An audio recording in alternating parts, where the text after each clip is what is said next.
Kun näen laukun eteisessä täyteen sullotun ja huomaan pöydän päällä kirjeen suljetun, niin tiedän sisällön sen kipeästi koskevan.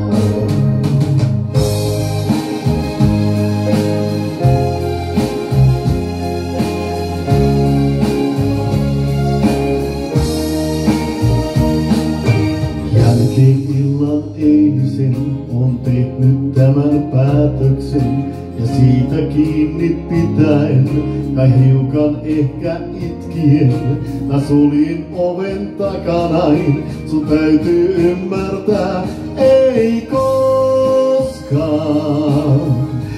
koskaan rakastaa voi liikaa. Sen aina liian myöhään huomaa, jos ilmaista ei osaa tunteitaan. Ei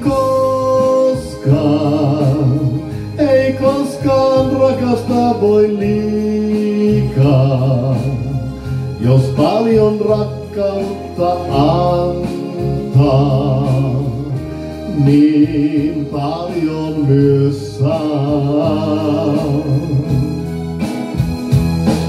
Hämmästynyt on, tiedän sen, ja syy on selvä päätöksen. Mä olin joskus poissa yön, toin usein kotiin huoletyön.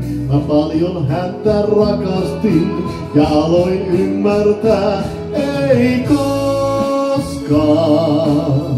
ei koskaan rakastaa voi liikaa. Sen aina liian myöhään huomaa, jos ilmaista ei osaa tunteitaan.